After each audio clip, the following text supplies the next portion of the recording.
I'm in a room full of geniuses right now. You guys are telling me that these are the only artistic people. You know, I'm listening to people, you know, who still live at their mother's house and still trying to figure it out. I'm just trying to spread that peace and love. When I was poor, man. And it's about these cool vibes. It's about this inspiration. He's an American rapper, record producer, director, actor, and model. He's a member of the hip-hop group ASAP Mob. In 2011, he released his debut mixtape and signed a 2-year, $3 million record deal with RCA. He's ASAP Rocky, and here's my take on his top 10 rules for success. Rule number 1 is my personal favorite, and I'd love to know which one you guys like the best. And as always, guys, as you're watching the videos, if you hear something that really resonates with you, please leave it down in the comments below and put quotes around it so other people can be inspired as well. Also, as you are writing something down, it's much more likely to stick in your head too. Enjoy.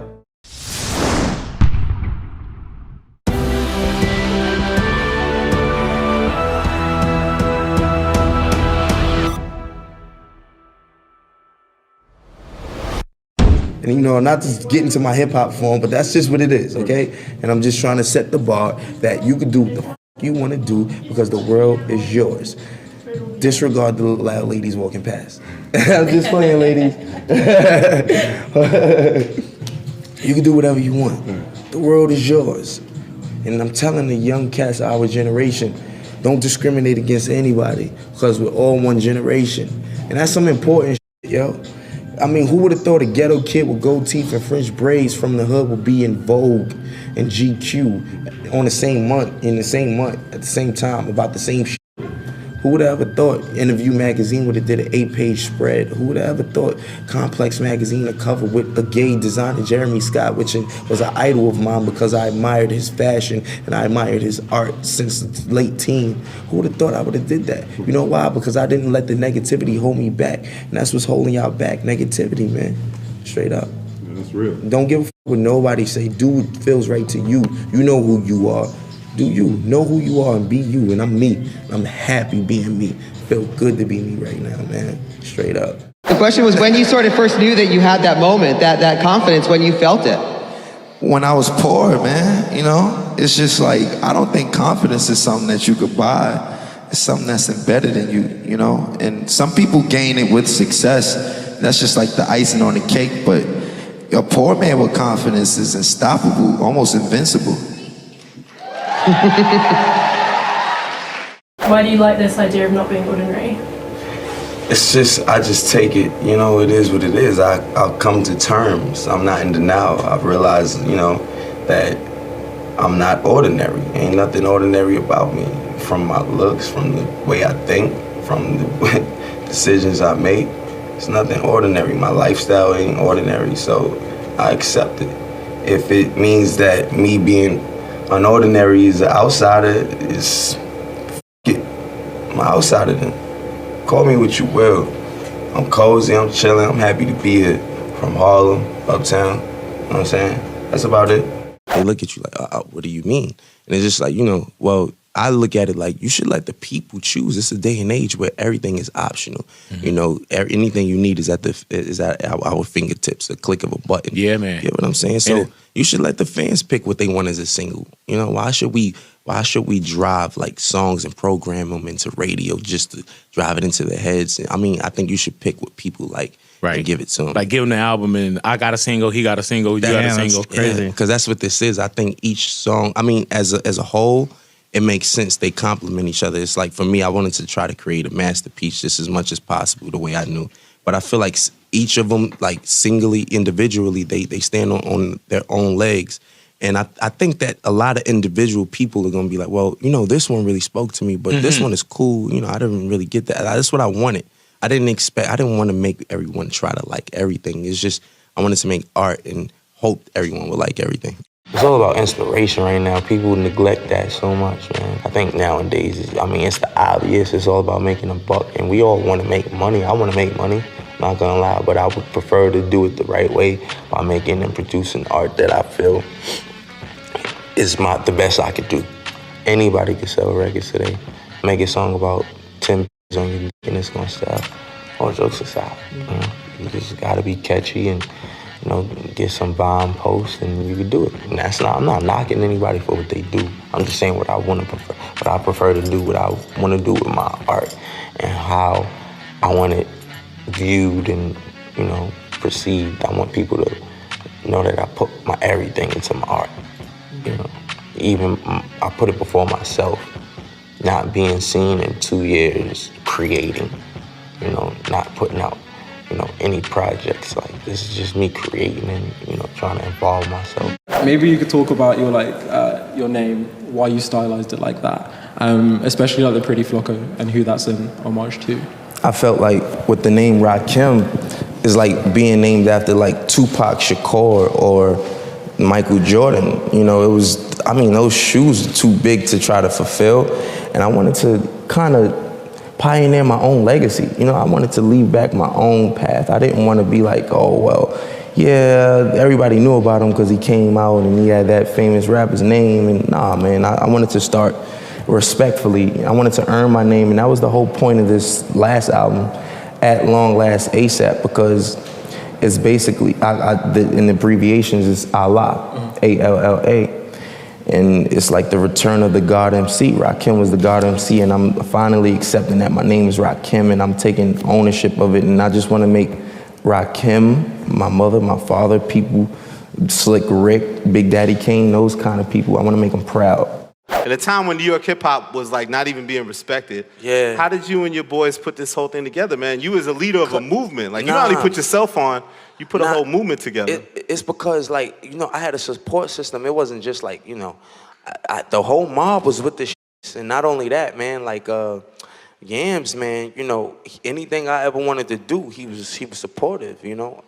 He got it. He got my vision. I think we was just a bunch of young visionaries that happened to get together, and that only happens every once in a few. That doesn't always happen often when everybody has an eclectic vision, an individual vision of their own, you know. All together, we're collective. And everybody knew each other's strengths and exactly, and weaknesses and stuff. So it really helped.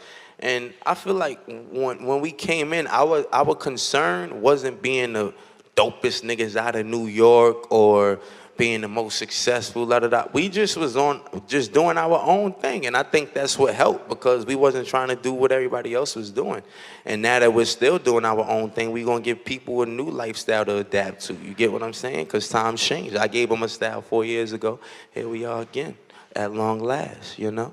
And I know, like 2014, like you've been on the record as saying, well, Yams did an interview with Double XL and was saying how, you know, 2014 was a rough year in culture and you guys weren't really that inspired. And then you actually had tweeted out that you thought it was a terrible year in music, culture, and unity, and that 2015 is the rebirth of it all and the year of the underdogs. Mark my words. Do y'all agree with me on that? Yeah. This year alone, this is the 4th month, right? Mm-hmm.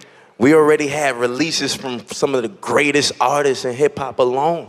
Like, I'm on the internet and I'm hearing these little kids that's coming out, and these niggas is fresh. Like, they way better than all these old niggas that's in the game. Like, I'm telling you, man, it's all about the youth. It's all about tomorrow. And I don't think just because a person has $1 million in their bank account that makes them a credible artist. And I'm listening to people, you know, who still live at their mother's house and still trying to figure it out. As long as you got some jiggy shit to say, I'ma listen. And if you got a dope visual to go with it, I'm bought. Well, I'm a kid too myself, so pardon my language, but, you know, real life stuff with you guys, you know, and I hope that you can respect that, and I hope you can feel that, you know, because we're all real people at the end of the day. You know, when all the lights are off, we're all real people. You got to be who you are, you know, and I'm quite sure you guys know this already, right? You're geniuses, right? Yeah, but let me get back to the topic at hand. I'm going all over the place. Did I say I was happy to be here? I feel like we're at a day and age where, well, I know we're at a day and age where these companies, the radio, the media, these markets, man, it's getting scary for them, because a lot of independent companies or just personalities are coming and doing it the right way, like people like Spotify, you know, coming and taking something like streaming. YouTube and Vimeo were places that you would go see videos all day. You didn't think nothing of it. They found out how to monetize the streaming service, and now they're bigger than the labels. So we're looking at iTunes and Spotify and all these other guys. Those are going to be the biggest record labels within the next 2 years. you know, and people they're not seeing that. What I noticed is, as a rapper or as an artist with the internet, I can make my own label. You could do it yourself. I mean, obviously, you know, you might not have the money that those companies have, but trust me, there's a way. And I think it's obvious to them. I think it's obvious to the world that stuff like radio, stuff like, you know, the old marketing formulas, they don't apply to my generation. Man, our attention span, these kids nowadays, man, you gotta entertain them really quick or they gonna click to something else, man, you know. I mean, I can admit it. I'll get online and I start, you know, looking at ads and whatever, and I'm just closing out things. I really, if it doesn't spark my interest, if it's not funny, if it's not ignorant half the time, I won't watch it, you know, and that's just me. If it's not something that's entertaining. And, you know, dealing with a record label and being an artist at this day and age and doing things from an independent standpoint, I get to see both sides of the grass, and, you know, I get to see the politics within it and the flaws, you know, and I think as far as people like you guys, geniuses, and my generation to come, I'm more scared of you guys because you guys are way more advanced, you know, and the kids after you are gonna be twice as advanced as you guys are, man. You know how, like, they always used to say, like, respect your elders, man. It's like the other way around now, man. Like, the tables have turned, man. These kids are geniuses, man, and, you know, that's really, that's what I'm basically up here trying to articulate, you know, without feeling like I'm talking to myself, but yeah. When I started ASAP, pardon me, I didn't start ASAP. I joined in 2007. It was a crew from Harlem. If you guys don't know about it, that's my crew. And it was a bunch of just teenage kids that just wanted to do teenage things. You know, I don't think I have to specify at this point, right? And basically, you know, that leads to nothing because you just, you know, wake up and before you know, you just spend all summer having fun. You don't have anything accomplished. You don't have any money. You don't have a job. Nothing, right? I looked around and I just said, man, we got to do something about this. We need to utilize each other because together we're all a collective. And that was the obvious. I think the main part in our day and age is just identifying and stating the obvious. Like common sense, you'd be surprised how many people lack it, you know? And I used my common sense. And it led to me trying to use the internet as an outlet to market myself, to get my brand out there.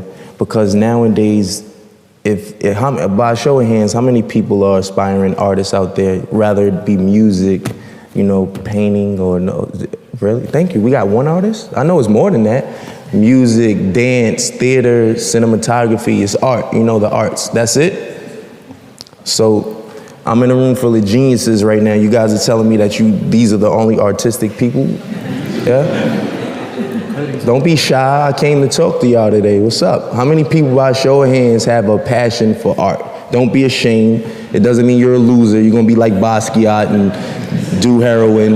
It's okay. All right, cool. I think we're finally getting to know one another today, you know?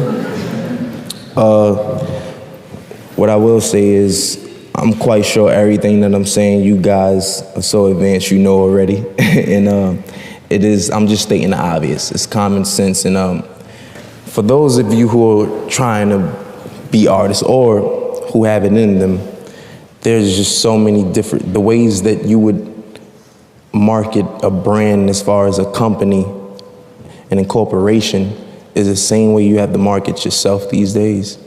Because a brand is no longer like just a company. It could be an individual. For instance, if ASAP Rocky goes out and, you know, which this would never happen, but shoots 100 people, it would mess up my brand. I did it as one person. No, but I mean, it's common sense, right? I'm just breaking it down to the basics for y'all right now, you know, but it's the truth. It would mess up my brand as a person. What about my friends who had nothing to do with it? What about my, you know, that's what I mean by that when I tell you guys that we're all a brand. And I came here today to talk about that. In fashion, just like in hip hop, you can't only set the bar, you also have to raise it. Here's a look at some fashion do's and don'ts. Do, be unique and independent with your style and choices. Don't wear an NFL jersey with your name in the back of it unless you're willing to take a hit for that team. Do, when it comes to fashion, break out the box, take a risk. Don't literally wear a box. Yo, who thought of this? This is Do, have a hairstyle that complements your overall style. Don't shave your sideburns above your ears. You look like a damn narc or something. Do, dress casually when a situation calls for it. Don't dress like you're golfing, even when you're golfing. Don't push me, Bob. Now's not the time. I swear to God, I hate the way golfers dress. Do, just like writing lyrics, sometimes just keep it simple. Don't over-accessorize, or else people are gonna end up pitying the fool. Hey, sucker dive turkey, I pity the fool. Do wear the Canadian tuxedo. No, don't wear the Canadian tuxedo, ever. Thank you guys so much for watching. I made this video because Chad Britton asked me to. So if there's a famous entrepreneur that you want me to profile next, leave it down in the comments below and I'll see what I can do. I'd also love to know, what did ASAP Rocky say that had the biggest impact on you? What are you gonna take from his message and immediately apply to your life or business somehow? Leave it down in the comments below and I'm gonna join in the discussion. I also wanna give a quick shout out to Tina Chang. Tina, thank you so much for picking up a copy of my book, Your One Word, and making that fun YouTube video around it as well. I really appreciate the support. This is my second piece of artwork. It means 你的代表字, your one word in Chinese. So thank you guys again for watching. I believe in you. I hope you continue to believe in yourself and whatever your one word is. Much love. I'll see you soon.